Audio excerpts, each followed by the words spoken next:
firewood friends. We're in the wood yard today, and today we're going to cut some wood. I've got about a half a load of oak here we're going to get cut up. I was cutting about a week ago. I've got two of the 576 Husqvarnas, and one of them started chattering a little bit, so I had some problems with it. Took it in and apparently lost compression and needs a new upper unit, and it's not doing too good, so I bought a couple new ones. So this is one of my old ones, but still runs good. We're going to be using. So what I did is I bought two new Husqvarna 572XPs.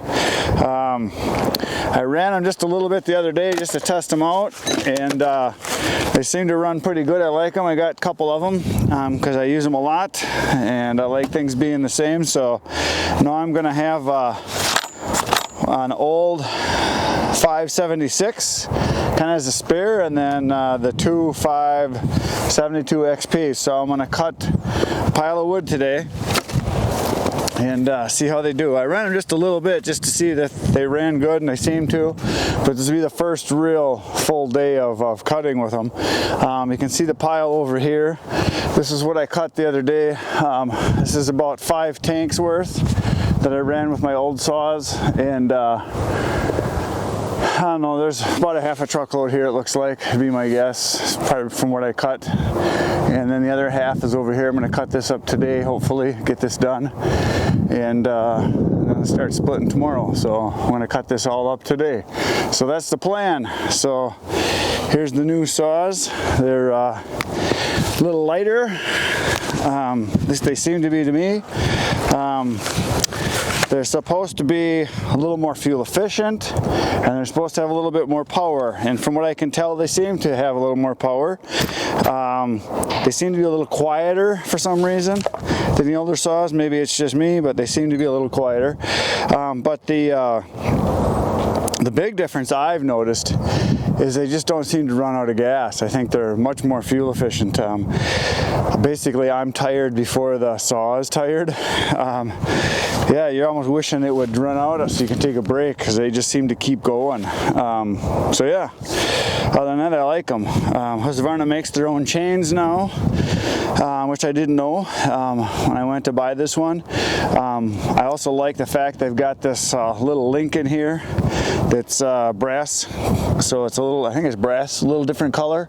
So it's nice that it's marked, so you got a starting point for sharpening.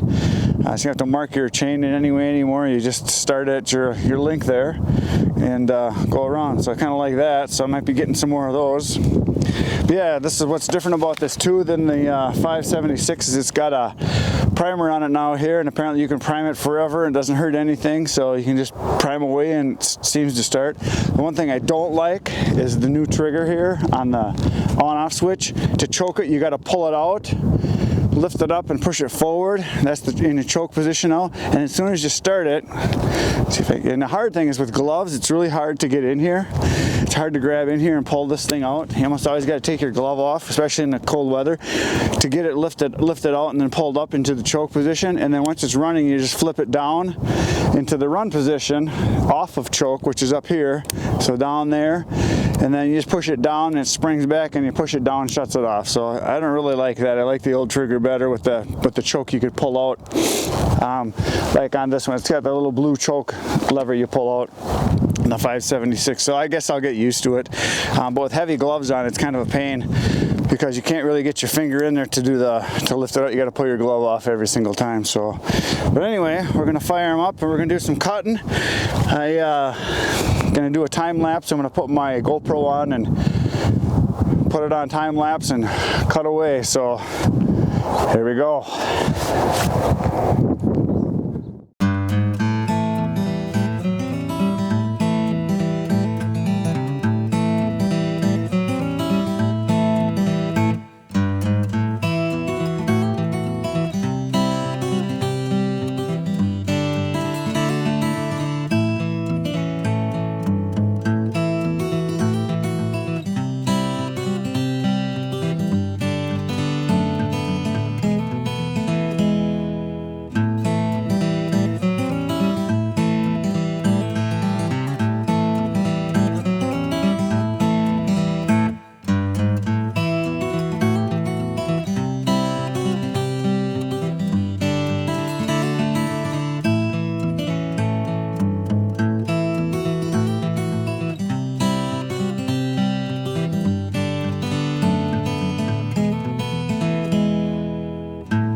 Okay, just got done cutting the pile, or the last half of the pile.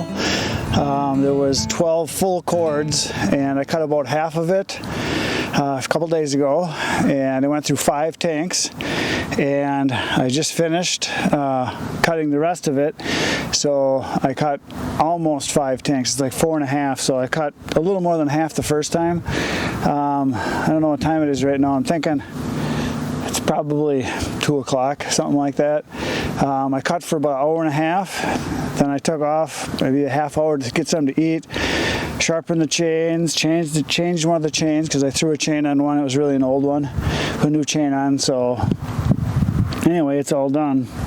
I could go a lot faster if I had someone to move the rounds as I cut them. That's what takes the time. You got to set the saw down and chuck them, and that's the tiring part. I got to hire a young, strong individual to chuck rounds for me. I got a guy that works sometimes, but he's a young kid, so he's not always around. But anyway, the saws worked great. The new two 572s, they cut every bit as good as the 576.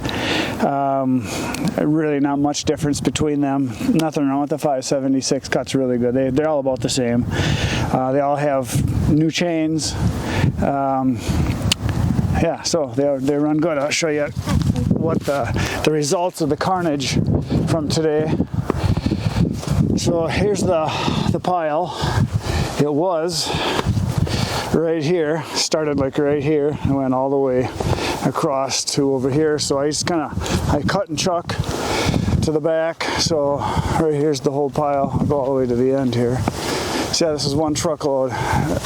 This is the stuff I got the other day. It's got some snow on it yet, so started throwing it right here because this pile right here is mixed hardwood. That'll all sell in the next week or two, and I'll get that out of there, and then I'll split this and start stacking it here. And so yeah, there's the pile, and so I figure I got probably 2 real full days of splitting with my splitter that I have now. I'm planning on getting a new one. When I get a new one, I'll be able to split it a lot faster. So anyway, here's the whole pile. It's quite a bit of wood for me to work on. So that's that one. And then I got some new pallets I put down here just this morning. This is the back side of that mixed hardwood. So yeah, I'm gonna start splitting it. I'll start right here in this corner, and I'll be splitting that. I'm thinking I might start tomorrow already. We'll see if I have too many deliveries, but I might start tomorrow already with splitting it. So as I'll back the splitter right in here, and I'll split and I'll chuck it that way. So I end up with the wood, I don't know, 20 feet away. And then I just work my way that direction, just keep chucking it, and then it'll just get stacked right where it lays. So don't really have to have a tractor. The only thing that's a little bit extra work is the throwing of it. I plan on getting a new splitter with it. I think I'm going to get one that's got a elevator on it, so I can I can split, and the elevator will load it right into my dump trailer, and then I can just take my dump trailer and dump it where I want to stack it, or I can just get it out of the way so I don't have to always be touching it, throwing it, using up extra energy. So yeah, that's today's work. That's all for today. I think I probably did about as much as I want to do in one day. Arms a little tired. I mean, not terrible. I could probably go, I think I could cut a whole truckload in one day time-wise, but I don't know if my arms would last. If I had someone helping, for sure I could do it, because then you have somebody chucking the wood out of your way. So if I was younger, a lot younger, I think I could do it all in one day, all by myself. But yeah, it's a lot of work. So anyway, there it is. I got to go load a load of wood and deliver it now.